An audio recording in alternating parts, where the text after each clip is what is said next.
সারজিৎ ভাই বলে তুমি আমার সাথে হাঁটতে হাঁটতে কথা বলো, আমার সময় নাই তোমার সাথে যে 2 মিনিট বসে কথা বলবো, সেই কথা বলাটার সময় নাই।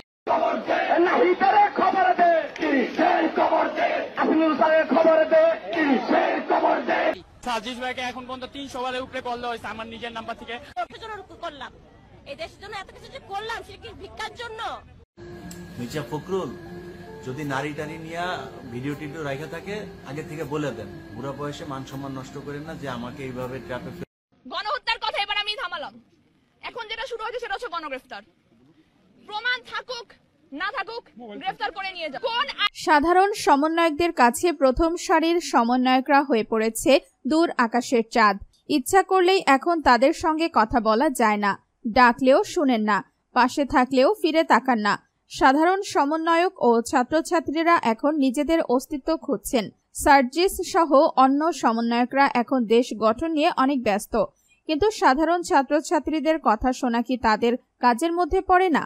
সমন্বয়করা এখন সারা দেশে সভা সমাবেশ করে বেড়াচ্ছেন, প্রতিদিনই এক জেলা থেকে আরেক জেলা যাচ্ছেন, কিন্তু সাধারণ মানুষ যখন 2 মিনিট তাদের কথা বলবেন বলে বলছেন, তখন তারা ব্যস্ততার অজুহাত দেখিয়ে এড়িয়ে যাচ্ছেন। সাধারণ ছাত্রদের কথা এজন্যই কি তারা স্বৈরাচার সরকারের পতন ঘটাতে রাজপথে নেমেছিলেন?